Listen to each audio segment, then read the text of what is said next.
It's Christmas Day, and while most people are celebrating with their families, we're diving into a tragic event that unfolded in Kazakhstan just hours ago.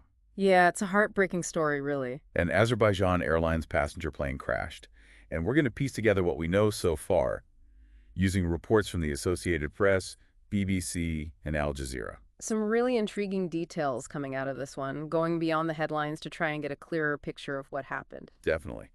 So Flight J2A243, an Embraer 190, crashed near Aktau, Kazakhstan. Right. It was heading from Baku, Azerbaijan, to Grozny, Russia when it went down. Tragically, 38 people lost their lives in the crash, a mix of Azerbaijanis, Russians, Kazakhs, and Kyrgyz. Yeah, that's awful. But what's really striking is the number of survivors. Oh, absolutely, 29. For a plane crash of this magnitude, that's a pretty high number. It really is makes you wonder what factors might have contributed to that. Well, the BBC mentions that the plane had to be diverted to Aktau because of heavy fog in Grozny. Ah, so weather could have played a role? You would think so, right? I mean, even with today's technology. Well, weather is always a factor in aviation, even with the most sophisticated systems. Sure.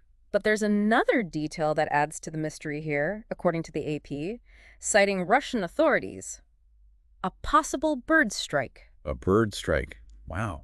How often does that actually happen? They're pretty rare, but they can have devastating consequences, especially during critical phases of flight like takeoff and landing. You mean like engine failure or damage to crucial flight systems? Exactly. Imagine the kind of chaos that would create in the cockpit.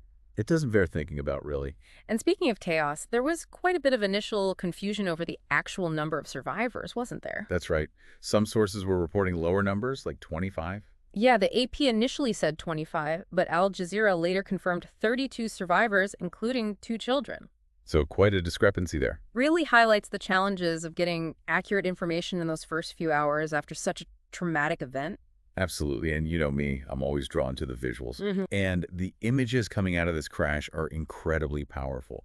There's mobile phone footage, photographs showing the plane making this incredibly steep descent. Oh, wow. Then there's a fireball on impact. It's just, and then survivors, some are even seen pulling others from the wreckage. It's a testament to the human spirit, isn't it? The instinct to survive and to help others, even when facing such danger and devastation. It really is. And, you know, there's another piece of visual evidence that's really strange.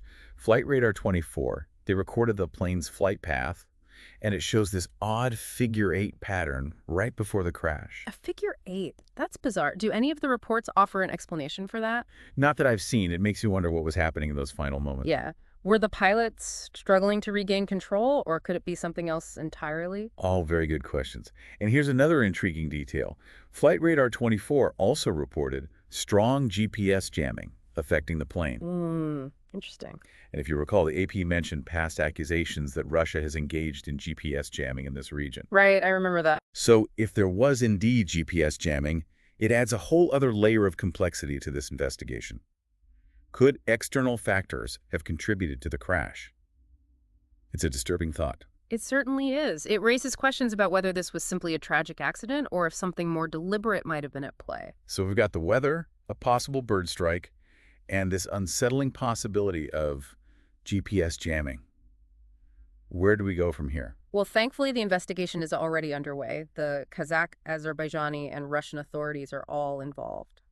That makes sense given the nationalities of the passengers in the flight path. Absolutely. And Al Jazeera reports that the black box has been recovered, which is crucial for determining what caused the crash. The black box, right. Can you remind me exactly what that does? It's been a while since my last deep dive. It's essentially like the aircraft's internal recorder. It captures everything that's said in the cockpit, as well as all the flight data, Oh, right, of course. giving investigators this incredibly valuable window into what happened during those final moments before the crash. It's not just finding the black box.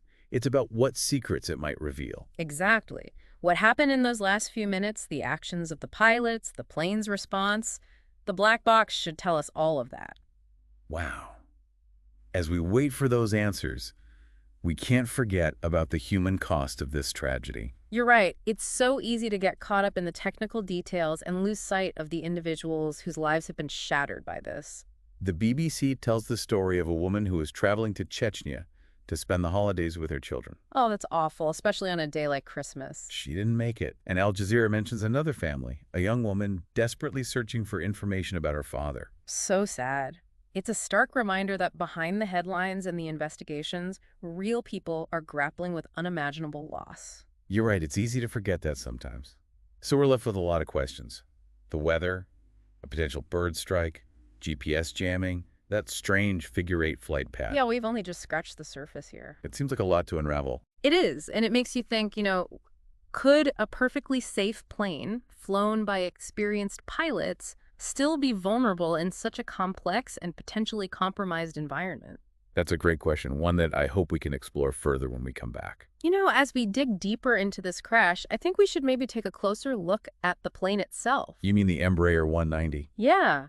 What do we actually know about this type of aircraft? That's a good point. I was actually curious about that myself. Well, it's classified as a regional jet, known for its fuel efficiency and shorter range capabilities. Okay. And Embraer, the company that manufactures it, they're a Brazilian company, they actually have a really solid reputation in the aviation industry. So it's not some fly-by-night operation. We're not talking about some brand new company with untested planes. Not at all. In fact, the BBC points out that Embraer has a very strong safety record, which makes this crash even more perplexing. Okay. You said regional jet earlier. What does that actually mean? Like, what makes it different from other types of planes? Think of it this way. Regional jets are designed for those shorter flights, connecting smaller cities or acting as feeder routes to those big hub airports. Oh, okay. They typically carry fewer passengers than the larger long-haul aircraft you see on international routes. So a flight from Baku to Grozny would fit right into that category. Exactly. And considering the plane's safety record, it seems unlikely that some kind of design flaw or problem with the aircraft itself caused this crash. So are we back to those other factors then? The weather, the bird strike, and the whole GPS jamming thing? It all comes back to that, yeah. And we have to remember these factors can interact in very complex ways, which makes determining the cause even trickier. It's like a chain reaction. Yeah. One thing leads to another, and suddenly you've got this major disaster on your hands. That's a good way to put it. Let's take the bird strike, for example. Let's say it did happen. Right. It could have potentially damaged a vital system, making the plane way more susceptible to the effects of GPS jamming or making it incredibly difficult for the pilots to navigate through that fog. And even if the bird strike didn't directly cause the crash, we still can't ignore the fog and the potential for that GPS interference. Absolutely. Remember, heavy fog can drastically reduce visibility, making it really tough for pilots to land safely. Add in GPS disruption, and it creates another layer of complexity for navigation. Yeah, it could disorient them, right? Exactly. It might make it almost impossible to keep control of the aircraft. So you're saying there was potentially a lot working against those pilots as they tried to land that plane safely? Definitely a high-pressure situation, no question about that. And we can't forget the human factor here. Pilots are highly trained, yes. Right. But they're still human. They experience stress, fatigue, especially when facing these kinds of challenges. I can only imagine the anxiety they must have felt if they suspected their GPS was being compromised. Oh, absolutely. The psychological impact on pilots during these situations is huge, but often overlooked. Right. It can have a huge effect on how they respond in an emergency. So where does that leave us? We've got these possible contributing factors, but we're still missing that definitive answer, that one thing that made this happen. Well, that's the nature of these complex investigations. You can think of it like piecing together a jigsaw puzzle. Each piece, each bit of information we gather adds to the picture, but we don't see the full image until the very end. And that's where the black box comes in. Exactly. The black box data should give us more insight into those crucial final moments. So it's not just finding it, it's about understanding what it's telling us. Precisely. The data needs to be analyzed by specialists, people who can decipher all those technical details and reconstruct a clear narrative of what happened leading up to the crash. It's like having aircraft detectives, but instead of a crime scene, they're piecing together a flight path. That's a great analogy. They're using their expertise to uncover the truth behind this tragedy. What went wrong, why it went wrong, how we can prevent it from happening again. That's the crucial part. It's all about making air travel safer for everyone. Absolutely. That's what these investigations are all about. Not about pointing fingers, but understanding these complex systems and making them better. It's a lot to consider. We're left with uncertainty, but also this newfound appreciation for all the things that have to go right to keep us safe when we fly. I agree. Maybe this incident serves as a reminder of that human element in aviation. Those pilots navigate incredibly difficult situations every single day to get us safely to our destinations. It really highlights their skill, their training, and that unwavering commitment to safety, doesn't it? It does, and it underscores why we need to continue investing in aviation safety. Pilot training, aircraft maintenance, air traffic control, weather forecasting. It's a whole network, and every piece is essential. Exactly. As we wrap up this part of the discussion, I think it's important to remember the victims of this tragedy and their families. Of course. They are the ones grappling with this loss and facing all those unanswered questions. It's a reminder of the human cost of these accidents and why we need to constantly strive for improvement in aviation safety. We need to learn from these tragedies and use that knowledge to make flying safer for everyone. Absolutely. It's the least we can do. Welcome back to our deep dive. As we wrap up this analysis of the Azerbaijan Airlines crash, I think it's time to zoom out a little, look at the bigger picture. Yeah, I agree. This tragedy, as awful as it is, does offer some broader lessons. Like that whole issue of GPS jamming. It really raises some concerns, doesn't it, about how vulnerable we are in this tech-dependent world. It's a huge point. Think about it. We rely on GPS for so much these days. Navigation, communication, even financial transactions. Any disruption to these systems, well, it can have a massive impact. And the AP mentioned that Russia's been accused of GPS jamming in this region before. Adds a geopolitical element to all of this. It does. Makes you think about how technology can be used, maybe even weaponized in these international conflicts. It's kind of unsettling when you think about it like that. But let's bring it back to aviation for a second. What does this crash say about the future of air travel? Are we heading towards even more reliance on technology, or will we see a swing back to those tried and true methods? That's the million-dollar question, isn't it? On the one hand, technology is advancing rapidly.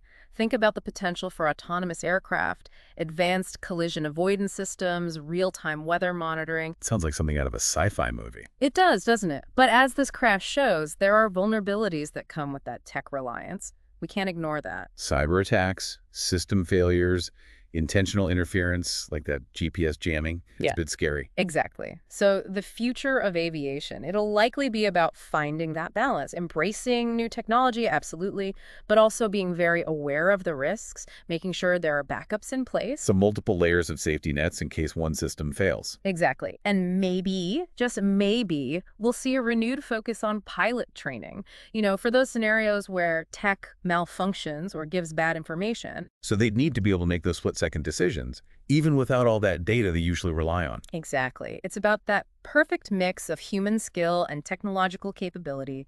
That's what will keep air travel safe in the years to come. And this crash, as tragic as it is, well, it gives us this valuable data, insights to help us get there. It does. It forces us to confront the realities of modern aviation, to always be striving for better. As we wrap up our deep dive today, any final thoughts for our listeners? What should they take away from all of this? I think the biggest takeaway is, even with all this amazing technology, we can't forget about safety. Aviation, other parts of life, it doesn't matter. We have to understand the risks, invest in ways to reduce them, and create a culture of continuous improvement. Well said. As we think about this tragedy, let's also remember the human spirit, the survivors who made it through, those first responders, and the investigators working tirelessly to find answers. Their dedication, it's inspiring. Even facing such hardship, there's hope, compassion, and this drive to understand to make things better. I've said it better myself. Thanks for joining us for this deep dive. We hope you learned something new today. Until next time, keep exploring and stay curious.